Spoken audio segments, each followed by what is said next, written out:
আসসালামু আলাইকুম, আমার নাম হচ্ছে রুমা আক্তার। রুমা আক্তার। রুমা, আনুমানিক বয়স কত হতে পারে? 23 বছর বয়স। আচ্ছা, আপনি যে গল্পটা বলতে এসছেন এখানে, সেই গল্পটা মূলত আপনার জীবনকে ঘিরে এবং তার চাইতেও বেশি হচ্ছে আমাদের সবার জীবনকে ঘিরে।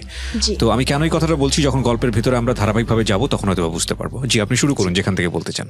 প্রথমে বলতে চাই, যেহেতু আমার বাবাকে নিয়ে গল্প, আমার বাবার ফার্স্ট যে আমি তো ছোট থেকে হয়তো বাবার কিছু জানি না, যেহেতু আমার যতক্ষণ মানে বুঝ হয়েছে বা বুঝতে পেরেছি, আমার বাবা সংসারের ছিল বড় ছেলে। আর বিশেষ করে সংসারে বড় ছেলেরা দেখা যায় যে সংসারের ভূমিকা একটু বেশি থাকে। তো বাবা যেহেতু সংসারে বড় ছেলে ছিল, অনেক আগেই আমার বাবা ঢাকায় চলে আসে। আমার মা, আমরা সবাই ঢাকায় ছিলাম। তো দেখা যায় আমার দাদু ফ্যামিলিকে দেখা যায় যে যতটুকু আর্থিক পারছে সহযোগিতা করছে। তো এক পর্যায়ে আমার আম্মুও চাকরি করতো, তো আব্বু একটু মানে বাবা মা পাগল ছিল বেশি। তো বাবা মা পাগল ছিল, তো আব্বু দেখা যায় যে আমার আম্মুর বেতনে যে টাকাটা পেত সেটাও আমার আব্বু দেখা যায় আমার দাদুকে দিয়ে দিত। আচ্ছা। তো এক সময় এটা নিয়ে মানে ফ্যামিলিগতভাবে আমার মা আমার বাবার মধ্যে মানে ভালো একটা সম্পর্ক ছিল না। যে আমার মা বলতো যে তুমি তোমার ফ্যামিলিকে সাপোর্ট করতেছো ঠিক আছে, কিন্তু তুমি নিজের জন্য কিছু করো। রাইট। নিজের জন্য যদি কিছু না করো, তুমি দেখা যায় তোমার ভবিষ্যতে গিয়ে তোমার ছেলে মেয়ে বড় হয়ে গেলে তুমি শূন্য থাকবা।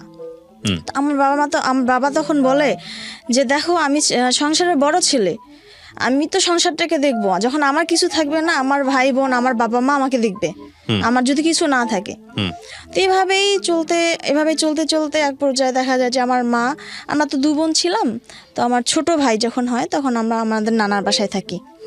বাসায় থাকার পরও একটু মানে পারিবারিক কলহর কারণে, ঝগড়াঝাটির কারণে আমার মা নানার বাড়িতে থাকে। নানি বলছিল যে তুমি এই জায়গায় থাকো।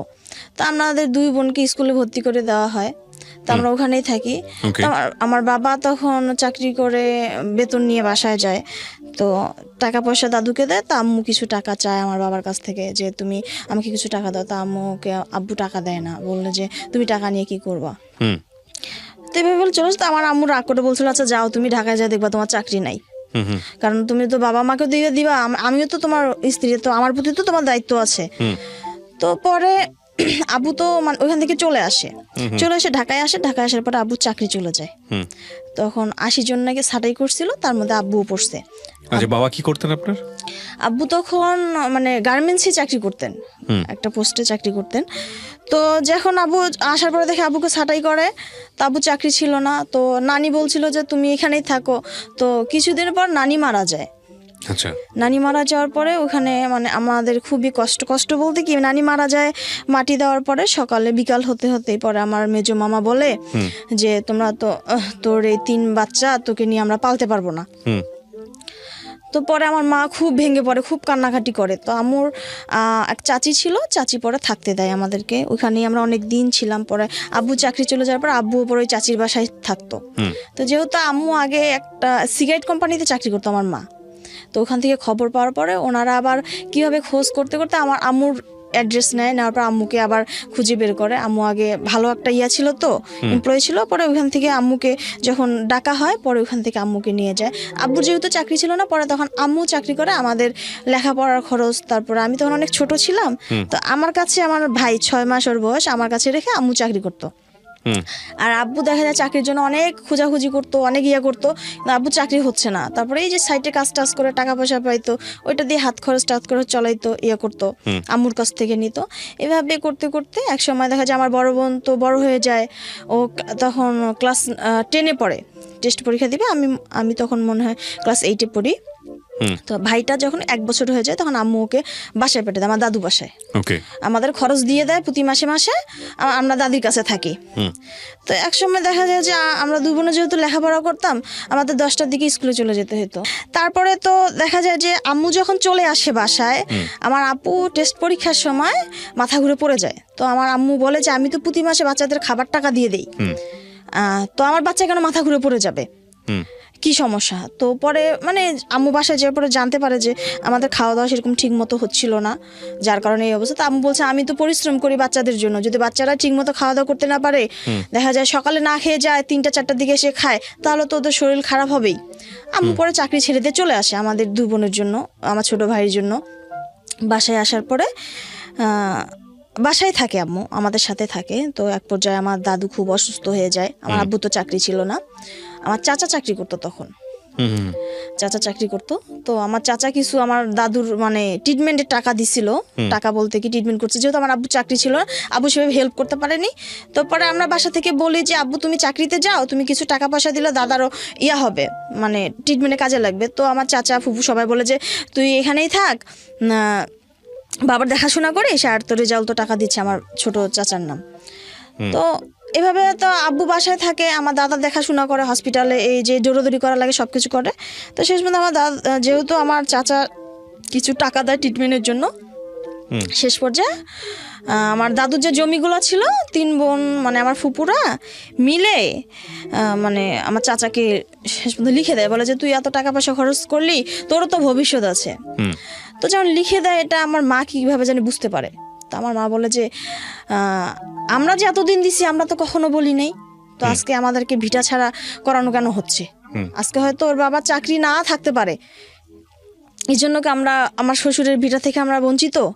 আর ও তো ছোট ছিল, ও তো ইনকাম করা শুরু করছে কেবল, কিন্তু এতদিন তো আমরা টাকা দিছি সংসারে। তো এক পর্যায়ে যখন এরকম হয়, এরকম ঝগড়াঝাটি হওয়ার পরে তো আমাদের সংসারটাও খুব চলতেছিল না, যেহেতু 3 ভাই বোন আমরা, আম্মু তারপর বাবা, খুব কষ্ট করে চলতাম আমরা। পরে এক পর্যায়ে আব্বুকে আমরা সিদ্ধান্ত নিলাম আব্বুকে ঢাকায় পাঠিয়ে দিব আমরা। তো আব্বুকে যখন আমরা ঢাকায় পাঠিয়ে দিব, তখন আব্বু আসার সময় খুব কান্নাকাটি করে, আমাদের 3 ভাই বোনকে জড়াই ধরে খুব কান্না করে। আপনি বড় পরিবারের? আমি ছোট, আমার বড় বোন আছে আমি, তারপর আমার ছোট হচ্ছে ভাইটা, আমরা 2 বোন 1 ভাই। কান্নাকাটি কেন করছিল? মানে আমাদের ছেড়ে আব্বু অনেকদিন একসাথে ছিল, আসতে চাচ্ছিল না, খুব কান্নাকাটি করতেছিল। কতদিন আগের ঘটনা এটা? প্রায় 10-12 বছর আগের কথা। তো আব্বু তখন ঢাকায় চলে আসে, তখন বেতন খুবই কম ছিল। যখন আগে যেহেতু আব্বু ভালো একটা চাকরি করতো, বেতন বেশি পাইতো, এখন আসার পরে আব্বু মানে একটা ছোট পোস্টে ঢুকে, আমি বলতে চাচ্ছি না পোস্টটা, তো ওখান থেকে কিছু টাকা দিত, আমরা খুব কষ্ট করে চলতাম, ওটাতে লেখাপড়া খাওয়া দাওয়া খুব কষ্ট হইতো। রাইট। তো চলতে চলতে এভাবেই দেখা যায় আব্বুরও যখন একটু ইয়া হচ্ছিল, বেতন টেতনও বাড়ছিল, তারপর আমি বড় হয়ে গেলাম, বড় বোনকে বিয়ে দিয়ে দিল। তারপর আম্মু একটা মানে ছোট মোটো চাকরি করতো আপনার হেলথের, ওই যে যারা আছে যে গর্ভবতী মা, তারপর কিশোরী, এদের নিয়ে একটা মিটিং করতো, ওগুলা নিয়ে আম্মু ইয়া করছিল, ওরা ওখান থেকে জয়েন্ট করায়। তো ওখানে আম্মু পাড়ায় চাকরি করতো, মানে দেখাশোনা করতো। তো আমি যখন ইন্টার পাস করি, তো ওই পোস্ট একটা খালি হওয়ার পরে আমি আবার ওইখানে অ্যাপ্লাই করে ফেলি, যে আমি বাসায় আছি করি।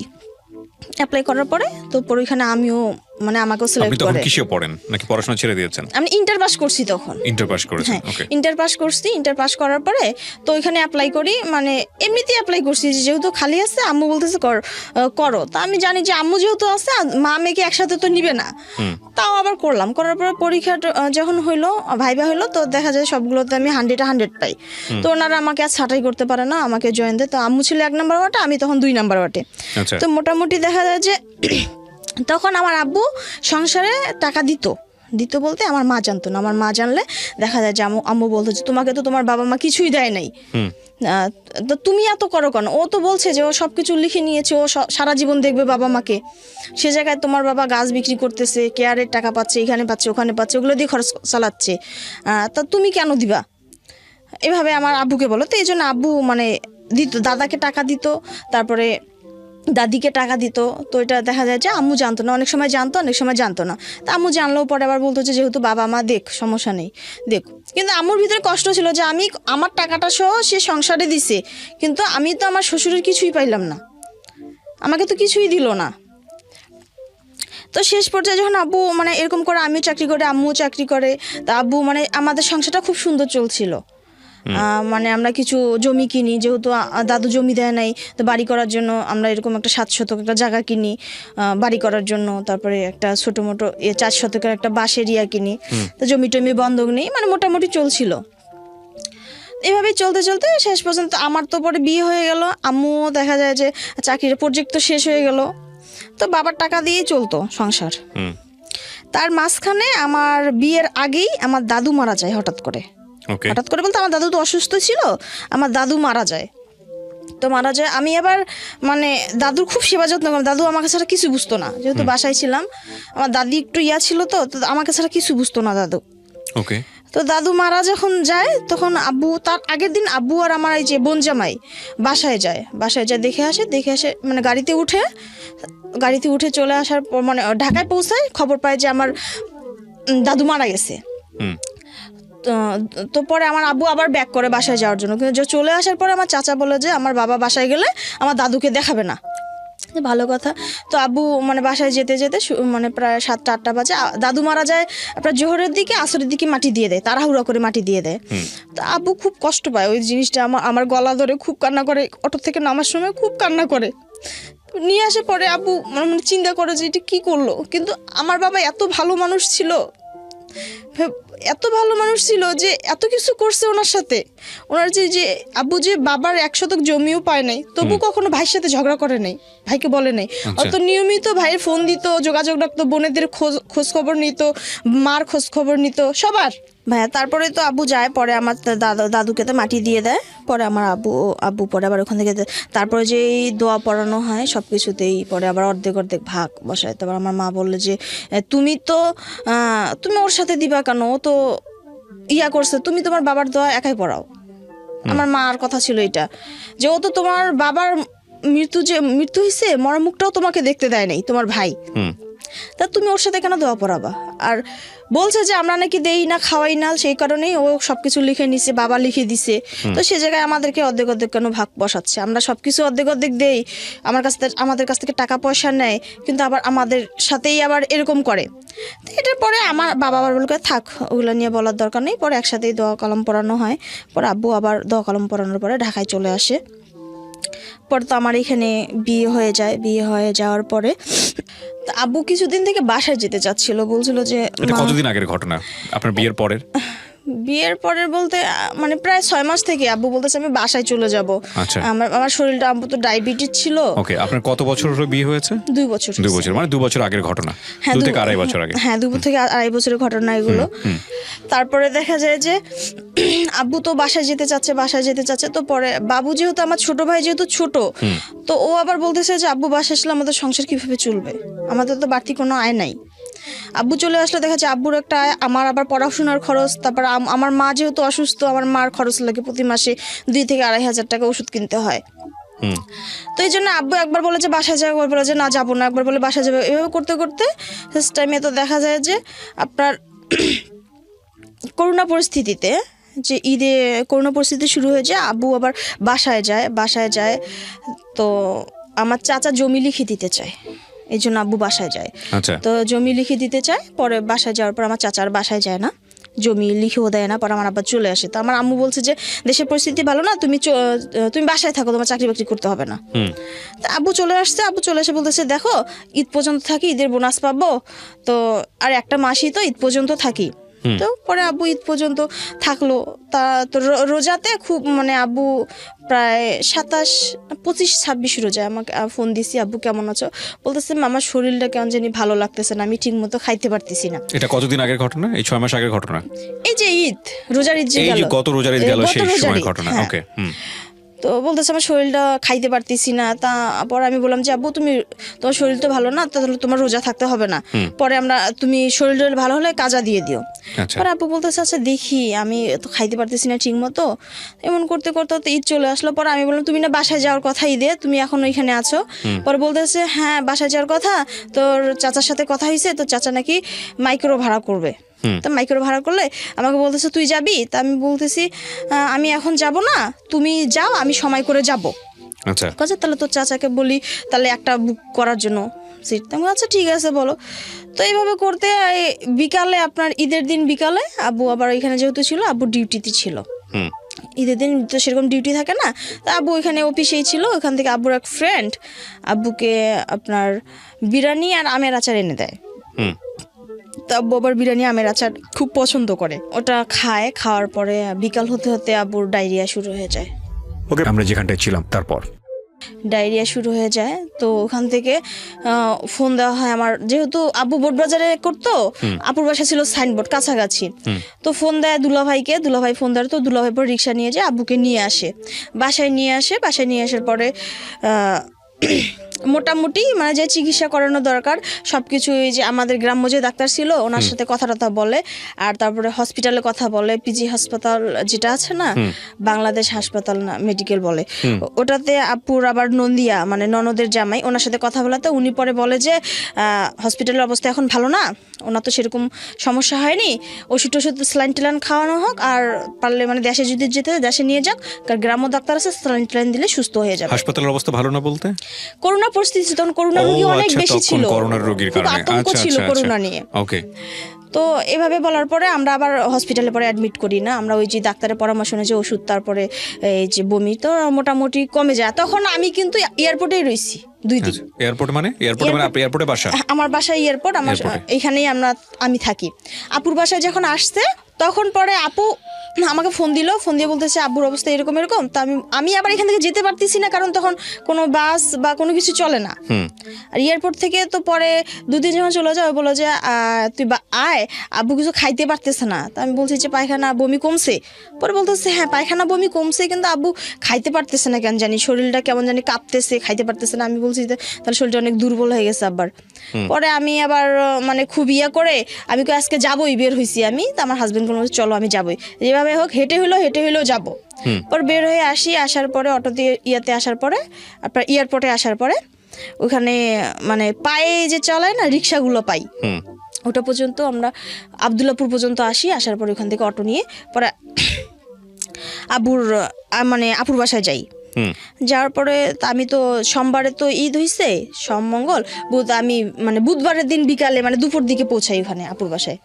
তো যাওয়ার পরে আব্বু যতটুকু করার সেবা যত্ন করলাম, কাপড় চোপড় চেঞ্জ করে দিয়ে খাওয়াই সবকিছুই। তা আব্বু খাইতে পারতেছিল না, তো পরে আমি খিচুড়ি রান্না করে একটু মানে লিকুইড জাতীয় খাবার দেই আব্বুকে, তা আব্বু ওটা আবার খাইতে পারে।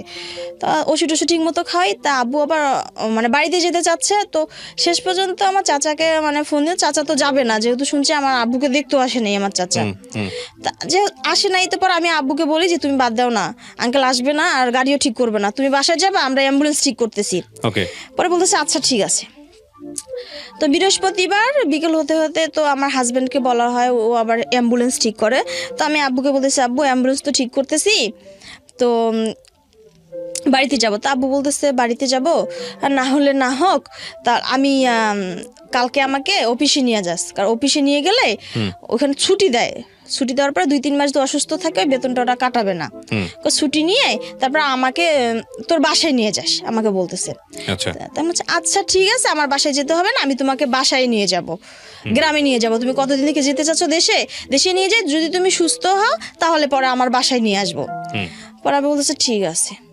পরে তো বৃহস্পতিবার বিকেল হতে তো চলে আসতে, অ্যাম্বুলেন্সে চলে আসার পরে আমরা তো অ্যাম্বুলেন্সে আব্বুকে আমার হাজবেন্ড ধরে, আমার আব্বু হেঁটেই যায়, হেঁটে যে অ্যাম্বুলেন্সে উঠে। তো অ্যাম্বুলেন্সে ভালো, আমি আর দুলা ভাই সারা রাতে মানে বসেছিলাম, আব্বুকে শোয়ায় নিয়ে গেছি। তো দেখতেছি ভালোই, কিন্তু আব্বুর শরীরটা আস্তে আস্তে নিস্তব্ধ হয়ে যাচ্ছে, পা গুলো কেমন যেন নিস্তব্ধ হয়। তা আমি দেখতেছি, পরে আব্বুকে স্যালাইন খাওয়াইলাম, ওষুধ টষুধ যা আছে সব খাওয়াইলাম। বলতেছে ক্ষুধা লাগছে, কি খাবো? বলতেছে মালটা খাবো। তা আমি এত রাতে মালটা কোথায় পাবো? তা মালটা তো তোমার খাওয়াও যাবে না, বলতেছি তুমি একটু সুস্থ হও তারপরে খাওয়ানো যাবে।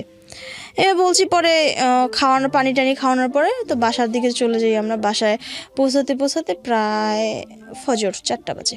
আচ্ছা, মানে গ্রামের বাড়িতে? হ্যাঁ, গ্রামের বাড়িতে 4টা বাজে। তো ওই সময় আজান দিয়ে দিচ্ছে, আজান দেওয়ার পরে তো আব্বুকে যখন নিয়ে যায়, তো হয়তো অনেকে দেখছে, অনেকে দেখে, অনেকে নামাজ পড়তে যাচ্ছে, আবার দেখা যায় মাইকের আওয়াজ শুনে অনেকে উঠে গেছে ঘুম থেকে। গ্রামের মানুষ তো এমনি তাড়াতাড়ি উঠে, তো অনেকেই দেখতেছে এভাবে।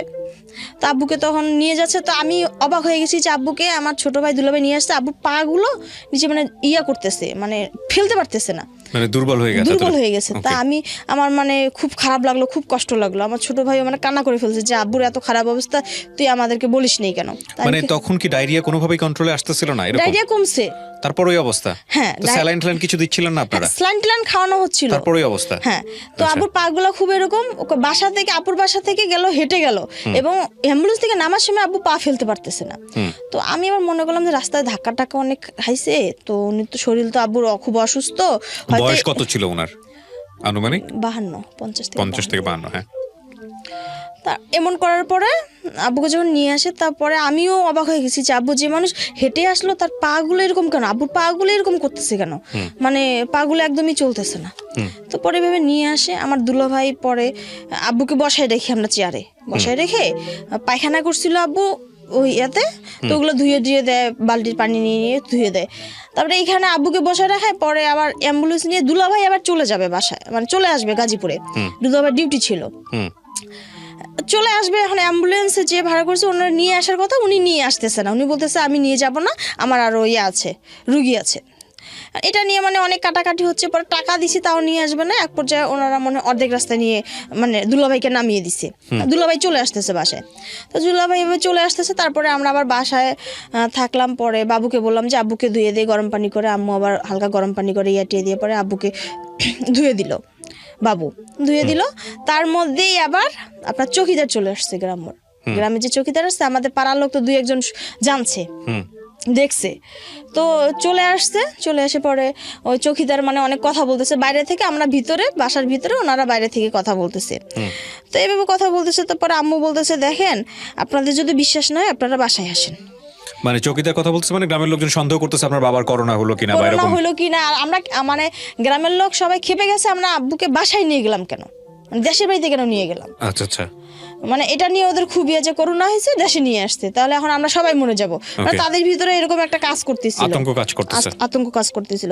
পরে আম্মু বলে, আমিও কথা বলি যে দেখেন আমরা তো বের হচ্ছি না, আর আপনাদের যদি ভয় থাকে আপনারা ভিতরে এসে আব্বুর সাথে কথা বলতে পারেন, এবং আব্বুর যে কাপড় চোপড়গুলো আমরা খুলে রাখছি ওগুলো তো পায়খানা এখনো লেগে আছে, আপনারা চাইলে এটা দেখতে পারেন, চেক করতে পারেন যে আসলে সে করোনা পেশেন্ট। কিন্তু বাসার ভিতরে আসে না।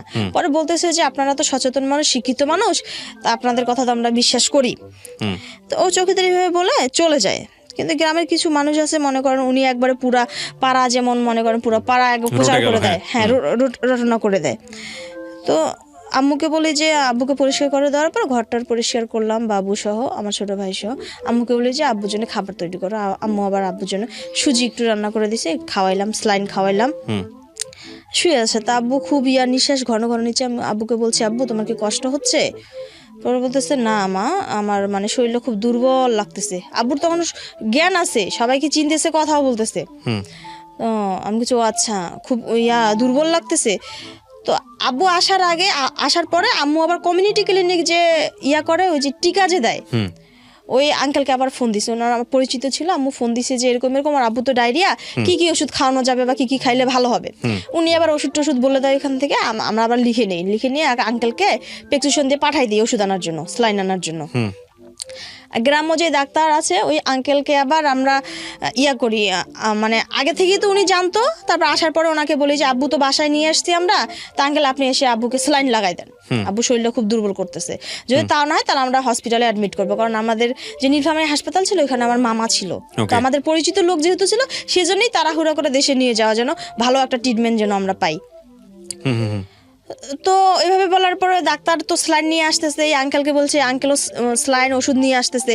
তো কমিউনিটি ক্লিনিকের যে লোক ছিল আঙ্কেল, ওনাকেও বলছি আমরা, উনিও জানে। তো উনি বলছে যে দেখো আম্মু যদি বেশি সমস্যা হয় তাহলে তোমরা অটো ভাড়া করে ওনাকে হসপিটালে অ্যাডমিট করে দেবো। আচ্ছা ঠিক আছে। তো কথা বলার পরে আব্বুকে সুজি খাওয়াইলাম, সুজি খাওয়ানোর পর ওষুধ খাওয়ানো হলো। খাওয়াটা আমি একটু বাইরে এসে বসছি, যে সারা রাতে জার্নি করে আসছি, তো খুব ক্লান্ত লাগতেছে। আম্মু বলতেছে ঠিক আছে রেস্টে নিয়ে পরে কাপড় চোপড়গুলো আব্বু ধুয়ে দিব। তার মধ্যে আম্মু, আমি, আমার ভাই, আমার মানে আব্বুর কাছে গিয়েছি, কথা বলছি। আমার দাদি যায়নি, আমার দাদি বাসায় ছিল, আমরা 4 জনই বাসায়। আমার দাদি আবার অসুস্থ, ক্যান্সারের রোগী, আমার মাও অসুস্থ, তো আমার দাদি যায় না। তো পরে আমার বাবা আবার দাদির কথা বলে, উনি আমার শুধু আম্মুর কথা বলছে যে মা তোর মা কোথায়। তো পরে বাবু আবার বলছে যে আম্মু তো রান্না করতেছে, আম্মু আসতেছে, এইভাবে বলে। তো পরে আম্মু এসে কথা বলে আব্বার সাথে, কথা বলে, তার আমরাও থাকি এখানে, আব্বার সাথেই আছি। খাওয়ানোর পরে তো বাবু এসে বলতেছে আপু আব্বার না শরীরটা একটু কাঁপতেছে। আমি এসে বসছি, বলতেছে আব্বার শরীরটা কেন জানি কাঁপতেছে। আমি কই আচ্ছা তাই কাঁপতেছে? পরে গেলাম, বলতেছে আব্বু তোমার কেমন লাগতেছে? বলতেছে মা খুব গরম লাগতেছে। পরে আমি আবার পাখা দিয়ে বাতাস করি বলতেছে খুব গরম লাগে, পাখা দিয়ে বাতাস করাতে একটু চুপ হয়। পরে স্লাইন খাওয়াইতে আম্মু আবার খিচুড়ি বসাই দিছিল, খিচুড়ি একটু খাওয়াই, আম্মু একটু খাও, 2 চামচ খাইলে শরীরটা একটু শক্তি হবে। পরে খিচুড়ি খাওয়াই মাথার কাছে বসে আছি, আব্বুর মাথার কাছে বসে আছি। তো হঠাৎ করে দেখি আব্বু মানে ডান পাশে মাথা করে আমি যে বোতল দিয়ে পানি খাওয়াচ্ছিলাম ওই বোতলটা আমার হাত থেকে নিছি আব্বু, নিয়ে বলছে তুমি একা খাবা? ওর বলতেছে ঢাকনাটা লাগাই দে। তারপরে আমি লাগাই দিলাম। তো আব্বু ওই বোতলটা হাতে নিয়ে ডান পাশে ঘুরেই দেখতেছি চোখগুলো উপরে করছে। তো আমি তো বুঝি নাই যে হয়তো আব্বু চলে যাচ্ছে। তো আম্মু মানে বোতলটা কেন নিল? আমি যে ওইটা দিয়ে আব্বুকে পানি খাওয়াচ্ছি খিচুড়ি খাওয়ানোর পরে তো আব্বু বোতলটা আমার হাত থেকে নিয়ে নিল, মানে কোনো কারণ ছাড়াই নিয়ে নিল। আচ্ছা, তা আমি বলতেছি আব্বু তুমি নিজে খাবা? পরে বলতেছে না ঢাকনাটা লাগাই দে, আমাকে বলতেছে ঢাকনাটা লাগাই দে। পরে আমি আবার ঢাকনাটা লাগাই দিলাম। লাগানোর পরে হাতে নিয়ে ডাইন পাশে ঘুরে নিজে মাথাটা ডাইন পাশে করছে, কেবলামুখী হয়ে পরে চোখ দুটা উপর দিকে করে কিছু মানে 1 মিনিটের মধ্যেই দেখতেছি নিঃশ্বাস নাই, কোনো কিছু নাই। তো মানে ওখানে আমার ভাইও দাঁড়ায় আছে, আম্মুও দাঁড়ায় আছে। আম্মু মানে খুব কান্নাকাটি করতেছে, ভাই তো মানে মেঝেতে পড়ে কান্নাকাটি করতেছে। আমি বুঝি না, আমি বলতেছি আব্বু আছে, তুমি এমন করে কান্নাকাটি করতেছো কেন? আব্বু তো আছে, আমার আম্মুকে বলতেছি। তো আম্মু আমার খুব কান্নাকাটি করতেছে, ঘরে চলে গেছে। আম্মু ঘরে গেছে, ঘর থেকে বলতেছে আল্লাহ ভিক্ষা দাও আমার স্বামীকে নিও না, এমন করে কান্নাকাটি করতেছে। তো আমার দাদি শুনে পরে আমার দাদি আসে দেখে যে আমার বাবা মারা গেছে। কত তারিখে ঘটলো এটা? এটা শুক্রবার 29শে মে। 29শে মে মানে এই 2020 সালের 29শে মে, যে সময় করোনাতে বাংলাদেশ একেবারে সেই সময়টাতে লকডাউন অবস্থায় আছে। লকডাউন অবস্থা, খুব আতঙ্ক ছিল সেই সময়, একদম প্রাথমিক পর্যায়ে। জি হ্যাঁ। আহা। পরে তো আমার ভাই খুব চিল্লাচিল্লি করতেছে, আম্মু চিল্লাচিল্লি করতেছে। পরে দেখেছে আব্বুর তো কিছুই নেই, নাড়ি ধরছি, হাতটা আমার হাত থেকে পড়ে গেল। আমি মাথার কাছে বসে আছি আব্বুর। তো পরে শ্বাসকষ্ট বা এরকম কোনো কিছু ছিল না, 1 মিনিটেই শেষ। আল্লাহু আকবার। আমি তো কখনো মৃত্যু দেখি নাই। আমি আবার মানে খুব ভয় পেতাম করতে, কেউ মারা গেলে, আমাদের আশেপাশে কেউ মারা গেলে আমি যেতাম না, খুব ভয় পেতাম। তো আমি ওই যে আব্বুর কাছেই বসে আছি, মাথাটা নিয়ে বসে আছি, আমি আর ওখান থেকে সরি না। আম্মু বলতেছে তোর বাবা তো নাই। তো আমি বলতেছি কি বলছে না, আমার বাবা আছে, আমার সাথে এখনই কথা বললো। তো দাদিমা আসে, আমি কই দেখতো দাদিমা পেটটা হাত দিয়ে দেখো তো। দাদিমা দেখেছে পেট নড়ে না, হাতও নড়ে না, কিছুই নড়ে না। পরে আমার দাদি পরে মাথা থেকে বালিশটা সরায় দেয়।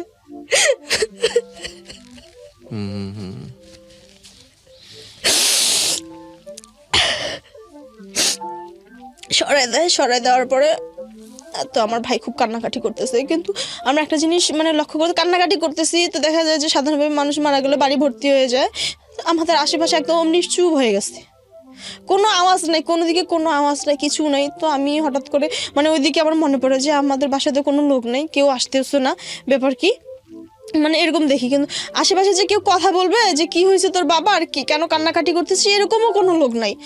তো পরে আমি একটু মানে হই, তো আমি যে কাপড় চেঞ্জ করে নামাজ পড়বো, তো আম্মু বলতেছে যে আমি তো একটু জ্ঞান ছিল যে আব্বু তো চলে গেছে, আব্বুর জন্য এখন দোয়া কালাম পড়তে হবে। তারপর আম্মু বলে যে মা তোর আব্বুকে তো মানে পশ্চিম পাশে ছিল তো মাথা, যে ঘুরাইতে হবে, উত্তর পাশে করতে হবে। তো আমার ছোট ভাই আর আমি আমার আব্বুকে মানে খাটের উপরে ঘুরাই, নিচে নামাইতে পারিনি, আমরা খাটের উপরেই ঘুরানোর পরে বালিশ টালিশ তো সরাই দেওয়া হয়। সবচেয়ে কষ্ট লাগে মানে ওখান থেকে তো আমি চলে আসি, আব্বুর কপালে একটা চুমু খাই আমি।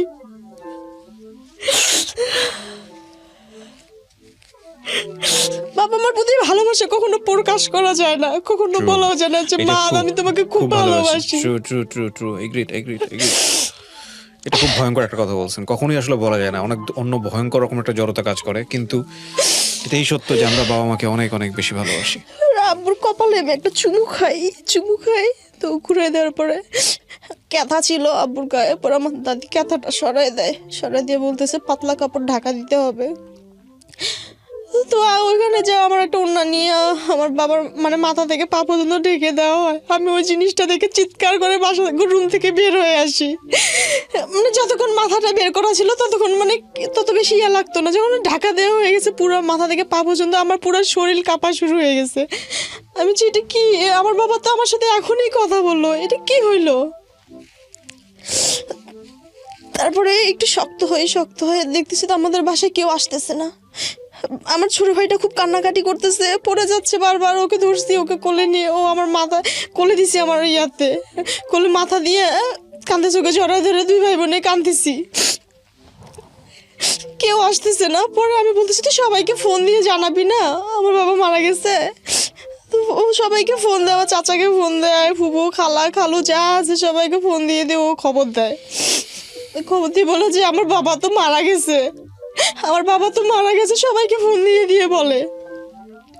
যদিও কেউ আসেনি, আমার ছোট ফুপাকে ফোন দেয়, ছোট ফুপা কেউ আসেনি করোনার ভয়ে? করোনার ভয়ে আসেনি।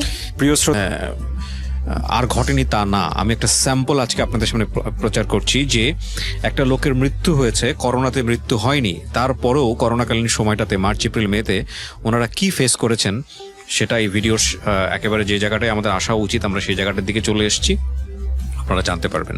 তারপরে কি হলো? তারপরে যে আমার ছোট ফুপাকে ফোন দিল, আমার ছোট ফুপা আমার চাচাকে ফোন দিচ্ছে, চাচা বলতেছে আচ্ছা ঠিক আছে আমি দেখতেছি, আমি আসতেছি। তারপর আমার দুলাভাইকে তো ফোন দিচ্ছে, আমার দুলাভাই তখন যমুনা সেতু চলে আসছে। তো চলে আসার পরও আমার দুলাভাই আবার এখান থেকে ব্যাক করছে বাসায়, আবার আমাদের বাসায় চলে গেছে। কারণ দুলাভাই বুঝতে পারছিল যে গ্রামের অবস্থা ভালো না, হয়তো আমার শ্বশুরকে হয়তো বিপদ হতে পারে, বিপদ হতে পারে, দুলাভাই আবার ব্যাক করে। আমার আপু আবার ঢাকায় ছিল, ওকে ফোন দিয়ে বলানো হয়েছে। তো আমার হাজবেন্ড রেডি হয়েছে যাওয়ার জন্য। তো আমাদের দিক থেকে এক দাদা বলে যে আমরা তো দুপুরেই মাটি দিয়ে দিব, তোমরা আসে তো দেখতে পারবে না। শেষ পর্যন্ত ওদের যাওয়া হয় না। তো ফুপা বলে যে বাবা আমি তো যেতে পারবো না, আমাদের এখানে যাওয়া যাবে না। তো আমার ভাই সাথে সাথে মানে দাঁড়াই ছিল, পড়ে গেছে নিচে। কয়ে যদি আমাদের আত্মীয় স্বজন না আসে, পাড়া প্রতিবেশীও না আসে, তাহলে আমার বাবার কি হবে? বাবা তো দাফন কার্য করতে হবে, আমার বাবা তো মারা গেছে, ওনাকে তো আর ঘরে রাখতে পারবো না আমরা। তো এইভাবে ইয়ে করতে করতে আমার সিভিল সার্জন আমার এক মামা ছিল, অনেক সম্মান জানাই ওনাকে, অনেক ভালোবাসা। মানে মামার সাথে কথা বলি, আমি ফোন দিয়ে মামার সাথে কথা বলি, মামা যে এরকম এরকম আমার বাবা তো মারা গেছে। পরে মামা পরে ওইখান থেকে ডাক্তার পাঠায় দেয়, ওই যে ওই আঙ্কেলকে আরেকজন ডাক্তারকে পাঠায় দেয়। পরে ডাক্তাররা আসার পরে আমরা মানে ওইটা তো ভয় ছিল, সবচেয়ে বড় ভয় ছিল প্রশাসনের লোক আসলে যে আমার বাবাকে নিয়ে যায়, তো আমরা বাবাকে কোথায় পাবো। মানে ওইটা এত বেশি কাজ করতেছিল, আমরা দুই ভাই মানে উম্মাদ যেমন পাগল হয়ে গেছি যে আমার প্রশাসনের লোক আসলে যে আমার বাবাকে নিয়ে যায়, আমরা বাবাকে কোথায় পাবো। মানে ভিতরে অন্যরকম একটা ভয় কাজ করতেছিল। ডাক্তার যখন আসার পরে কথা বললাম, আমি সবকিছুই ওনাকে খুলে বললাম। পরে খুলে বলার পরে উনি বললো যে তোমার বাবা তো করোনা হয়নি মা, এটা তো করোনার কোনো সিমটম তো তোমার বাবার ছিল না। পরে প্রতিবেশী যারা আছে, পাড়া প্রতিবেশী সবাইকে ডাকে, মানে এ মাথা পুরাটাই উনি প্রতিটা বাড়িতে বাড়িতে যে ডাক দেয় যে আপনারা আসেন, আপনারা কেন এরকম করতেছেন, আপনারা আসেন, আমি পিপি দিব, আপনারা বের হন, আপনারা যান, ওনার স্বাভাবিকভাবে ওনার ইয়া করেন, দাফন কার্য করেন। ওনার বাবা তো করোনা হয় নাই, কিন্তু কেউ আসে না, কেউ বাসা থেকে বের হয় না। এবং অনেকেই আছে যে বাসা দেখা যায় যে রাস্তার সাইডে ওনাদের গেট ছিল, বা দেখা যায় বের হলে হয়তো আমাদের বাসা দেখা যাবে বা আমাদের খুলতে দেখা যাবে, ওনারা সবাই পিছনের দিকে গেট করে, মানে পিছনের দিকে গেট করে যেন সামনের দিকে আসতে না হয়। এমনকি সবচেয়ে কষ্টকর বিষয় হচ্ছে, এটা বলবো আমি পরে বলবো, এটা যার কারণে দেখা যায় যে ইসলামী ফাউন্ডেশনের লোকরা আসছিল, তারাও কষ্ট পাইছে অনেক। কি হয়েছে ঘটনাটা?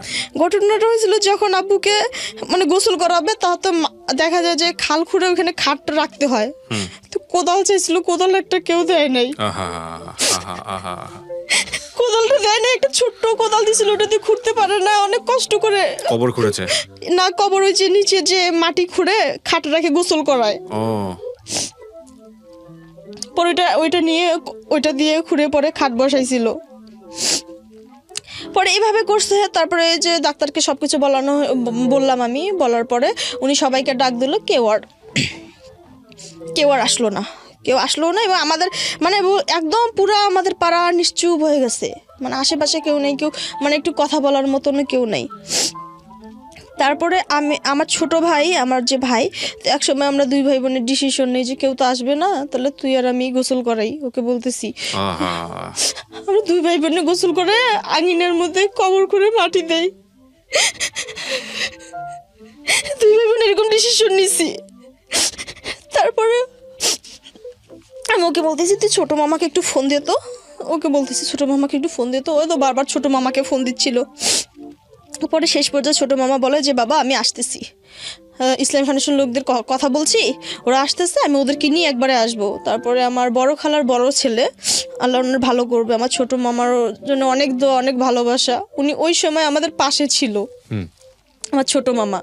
এবং মাহবুবুর রব্বানী মামা, যিনি ডাক্তার, এবং 14টা পিপি উনি দিছে, যে মামার কথা বলতেছি, রব্বানী মামা, উনি দিছে পিপিগুলা। তারপরে তো মামা কথা বলে পর ইসলামী ফাউন্ডেশন লোকদের সাথে কথা বলে, এবং কাপড় চোপড় যে খরচ টরচ হয় সবকিছু বড় খালার বড় ছেলে দেয়। মামা আসে। আর এদিকে আবার আমার ক্লাস ফ্রেন্ডের ফোন দিছিল, আমার ক্লাস ফ্রেন্ড আবার চরমনার যে গ্রুপ আছে, ও আবার বলতেছে যে আমি নিয়ে আসতেছি ওদেরকে। তো ওখানে আবার ভেজাল হয়েছে, পুলিশের সাথে মানে কথা বলতে হবে। পরে পুলিশের সাথে কথা বললাম, পরে ওনারা অনুমতি দেওয়ার পরে আমার ফ্রেন্ডের বাবা, তারপর আমার একটা খালু, দুজন খালু আসছিল, তারপরে আমার ফ্রেন্ডের বাবা, ফ্রেন্ড, ছোট মামা, এই কয়েকজন মানুষ আমাদের পাশে ছিল ওই সময়। তো ফার্স্ট টাইম আমাদের বাসায় তো চলে গেছে। পরে মামুন, মানে ওর নাম মামুন, আমার ফ্রেন্ডের নাম মামুন, বলতেছে যে রুমা নামাজ, এখন যেহেতু শুক্রবারের দিন ছিল সেদিন, কারণ নামাজ না পড়লে তোরা যেতে পারবে না, কারণ সবাই ইমাম এখানকার। পরে নামাজ পড়ে আস্তে আস্তে প্রায় 4টা বেজে গেছে। আচ্ছা, সকাল 8টায় মারা গেছে, 4টা বেজে গেছে। আমি আর এর মাঝখানে আবার দেখা যেহেতু আমাদেরকে ওনারাই এসে দাফন কাফন করেছেন, ওনারা এসে দাফন করেছেন, গ্রামের লোকজন আসলে কেউ আসে নাই? না, গ্রামের লোকজন কেউ আসে নাই। এবং এভাবে বলার পরে আমি আবার আমার ছোট ভাইকে বলি, ভাই তো বের হতে তো দিবে না নামাজ পড়ার জন্য, ওকে গোসল করায় বলি যে বাসায় তুই নামাজ পড়। আমিও গোসল করে নিয়ে নামাজ পড়ে, যেহেতু দেখা যায় যে সাধারণত মারা গেলে কোরআন শরীফ পড়া হয়, নামাজ কালাম পড়া হয়, আমাদের বাসায় তো কেউ নেই, আত্মীয় স্বজনও নাই, কিন্তু এই কাজগুলো তো আমাদের দুই ভাই বোনকেই করতে হবে। ওকে আমি গোসল করাই দিয়ে নামাজ পড়ানোর জন্য করে দেই, কোরআন শরীফ পড়তে বলি, আব্বার কাছে যে কোরআন শরীফ পড়ে, আমিও আবার নামাজ পড়ে যে কোরআন শরীফ বসে পড়তে পারতেছিলাম না, খুব কষ্ট হচ্ছিল, পারছিলাম না কোনো কিছু করতে। আমার মা বসেছিল, যে আমার বাবার মানে লাশের যে পাহারা থাকবে সে লোকটাও ছিল না, আমার মা বসেছিল দরজার সামনে, দরজার কাছে বসে বসে আমার বাবাকে দেখছিল, কারণ লাশের সাথে তো একজন লোক সবসময় থাকতে হয়। আমার মা বসেছিল। পরে আমরা দুই ভাই বোন গোসল করে যখন যাই, পরে মামা বলতেছে যে আসতে একটু সময় লাগবে। আমরা দুই ভাই বোন অস্থির হয়ে গেছি যে মামা তাড়াতাড়ি আসেন, আসরের আগে মাটি দিতে হবে, কারণ শনিবারে নিয়ে যাওয়া যাবে না। আমার বাবার মৃত্যু ভালো দিনে হয়েছে, শুক্রবারে হয়েছে, আমরা চাই না যে আমার বাবার আজাব হোক, অন্য দিনে হোক। পরে মামা বলতেছে বাবা অস্থির হইও না, আসতেছি। তো ফার্স্ট টাইম প্রথম আমাদের বাসায় ঢুকে আমার ক্লাস ফ্রেন্ড, ওর বাবা মামুন, ও সাধারণ পোশাকেই ঢুকে আমাকে সান্ত্বনা দেয়, আমাকে দেয়। ওকে দেখে মানে একজন মানুষ ঢুকছে, ওকে দেখেই মনে হয় যে অনেক শান্তি পাইছি, যে এত একটা অবস্থায় কেউ নাই আমাদের পাশে, খুব শান্তি লাগতেছে। ও আসছে পরে, তারপর ওকে মানে বললাম, তো বলতেছে কান্নাকাটি করিস না, লোক আসতেছে, এখন করা হবে। তো পরে আসছে, ও চরমনাই থেকে 4 জন আসছে, তারপরে ইসলাম ফাউন্ডেশন থেকে মামা নিয়ে আসছে লোক, করছে। যখন ইসলাম ফাউন্ডেশন লোক আসছে, আমাদের পাড়া থেকে পরে কয়েকজন যে কবর খুঁড়ছে, বাঁশ কাটছে, আমাদের পাড়া যে কয়েকজন লোক ছিল, ওনারা পিপি কিছু, ওরা তো মানে বাঁশ কাটছে বাইরে। আচ্ছা, বাইরে বাঁশ কাটছে। যারা কবর দিয়েছেন তারা পিপি পরে কবর দিয়েছেন? পিপি পরে ছিল যারা ইসলাম ফাউন্ডেশন লোক ছিল, আমার খালু এবং আমার ফ্রেন্ডের বাবা, তারা পিপি পরে গোসল করাইছিল, কিন্তু মানে পিপি পরা ছিল না, কারণ গোসল করানোর সময় ওনারা মানে আব্বু যে ডায়রিয়া ছিল, ওনারা চিহ্ন পাইছিল, কারণ পায়খানা পাইছিল আব্বুর প্যান্টে। তো ওনারা পরে গোসল করার সময় বলতেছে ওনাদের কথা তো মিল আছে, ওনার তো ডায়রিয়া হয়েছে, ওনারা এইভাবে বলে যে ওনার কথা তো মিল আছে, ওনার তো ডায়রিয়া হয়েছে। পরে ওনাদের কথা অনুযায়ী পরে এখানে সিভিল সার্জনে মানে কথা বলার পরে সাথে সাথে মামার মামা পরে আবার লোকের সাথে কথা বললো, এখান থেকে একটা লিখিত দেওয়া হয় যে ওনার ডায়রিয়াতে মৃত্যু হয়েছে, এবং ওনারা স্বাভাবিকভাবে চলাফেরা করতে পারবে, আমরা স্বাভাবিকভাবে চলাফেরা করতে পারবো, লিখিত তো দেয়। তারপর ওরা যখন আসার পরে আব্বুকে নামাইলো, খাট থেকে নামানোর পরে গোসল করানোর পরে আব্বুর তো মানে ওখান থেকে খাট দেওয়া হয়নি, বাঁশের খাট বানানো হয়েছিল, বাঁশের খাটে করে আব্বুকে নিয়ে যাওয়া হয়। তো গোসল টোসল করানোর পরে যখন আব্বুকে নিয়ে যায় কাপড় চোপড় পর্যন্ত বাসের খাটে নিয়ে যায়, তারপর ওই দৃশ্যটা দেখার পরে আমরা দুই ভাই বোন খুব কান্না করছি। এই যে আমরা দুই ভাই বোন যে ওইখানে ছিলাম এমন পাথর হয়ে গেছি, শেষ পর্যায়ে দুপুরের পর থেকে অত চিল্লাচিল্লি করছি, সকালের দিকে আমিও কান্নাও করছি, সবাইকে খবর দিয়েছি, কথা বলছি। দুপুরের পর থেকে আমাদের দুই ভাই বোনের চোখ দিয়ে পানি পড়ে না, মানে পাথর হয়ে গেছি এমন এক অবস্থা। তো আমাকে বলতেছে আপু আপু আমার চোখ দিয়ে যেন পানি ঝরতেছে না, তো সে বুকে যেমন জাম লেগে গেছে কেমন জানি। তো আমি বলতেছি একটু শক্ত হো ভাই, আমাদের পাশে তো কেউ নাই এখন, তবু করতে হবে। তো অনেক ভালোবাসা, অনেক সম্মান, অনেক শ্রদ্ধা হচ্ছে আমার ফ্রেন্ডের বাবা, আমার খালু দুজন আসছিল, মুসল্লিটাও তো কেউ ধরে নাই, আমার খালু দুজন এবং আমার ভাই দুলা ভাই এবং ফ্রেন্ডের বাবা, 6 জন মুসল্লি ধরছিল, আশেপাশে কেউ ছিল না। তারপরে যখন জানাজা যায়, যখন দেখছে যে লোক সবাই আসছে, গোসল করানো হয়েছে সব কিছু, তারপরে আস্তে আস্তে পাড়ার কয়েকজন লোক বের হয় মানে জানাজায় শরীক হওয়ার জন্য। আপনাদের যখন লাশটা কবরস্থ হয়েছে, এরপরে আপনারা নর্মাল ছিলেন? আপনাদের কাছে মানুষ আসতো নাকি? আপনাদের আসতো কাছে না, আসতো না? না। তারপরে শুধু আসতোই না এবং আমাদের সাথে খারাপ ব্যবহারও করা হয়েছে। তো মাটি দেওয়া হইলো আব্বাকে, তো মাটি দেওয়া হয়েছে, নিয়ে যাওয়া হইলো, নিয়ে যাওয়া আব্বাকে মাটি দেওয়া হয়েছে। তো মাটিতে ওই যে আমার ফ্রেন্ডের বাবা আর মানে আরেকটা খালু ছিল, ওরা নামাইছে দুজনে, খালু আমার নিজের খালু, তো ও দুজনে নামাইছে। তো আমার আব্বু 8 ঘন্টা ছিল, 8 ঘন্টার মধ্যে আমার আব্বু শক্ত হয়নি, মানে আব্বু যেদিকে মাথা, যেদিকে হাত, যেদিকে নড়া ছিল সেদিকে নড়ছিল। আব্বুর চেহারাটা অনেক সুন্দর ছিল। তো হুজুরা বলতেছে যে তুমি কান্নাকাটি করো না, তোমার আব্বু তো খুব ভালো মৃত্যু হয়েছে। তো এবং কবর টবর দেওয়ার পরে যে মাটি, যে হাংরা বিছানার মাটি দিছে, তো আমার ছোটো ভাই তো প্রথমে মাটি দিছে এবং প্রতিবেশী যারা আছে তাদেরকে বলতেছে মাটি দেওয়ার জন্য, মাটিও দিবে না, মানে মাটি দিতেও ওরা ভয় পাচ্ছে, এমন এক অবস্থা। পরে এরকম করার পরে মানে বেশি মাটি দেওয়া হয়, মাটি দেওয়ার পরে আসা হয়। তো যেহেতু আমাদের লিখিত দিছিল আমরা স্বাভাবিক বের হতে পারবো, তো ওই এক অবস্থায় বের হওয়ার তো কোনো কথাই নেই।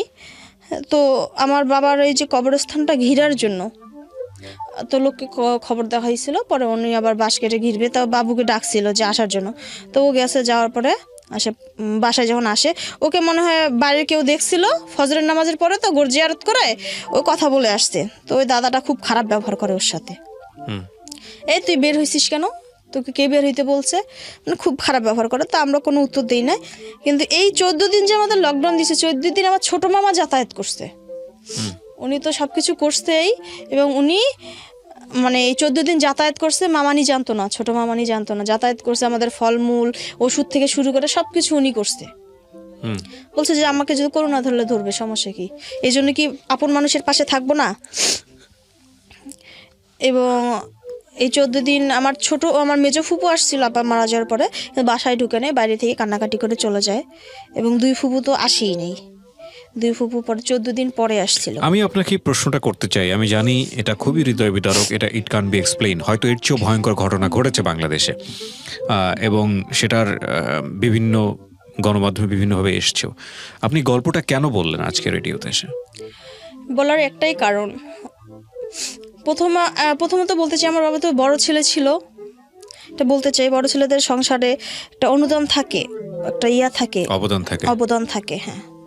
আর করোনাকালীন পরিস্থিতি এটা বলা এই কারণ যে আমরা সচেতন অবশ্যই থাকবো, কিন্তু সচেতনতা অবলম্বন করে আমরা মানুষের পাশে থাকবো, অমানবিক যেন না হই, আমরা মানবতার জন্য হারিয়ে না ফেলি, অমানবিক যেন না হয়। যে আমি এত সচেতন থাকছি, একজন মানুষ মরে যাচ্ছে বা একজন মানুষ মারা গেছে, আমি তার দাফন কার্য করতেছি না বা আমি তার পাশে থাকতেছি না, আমরা কাছে যে যদি করতে না পারি, আমরা দূরে থেকে হেল্প করবো।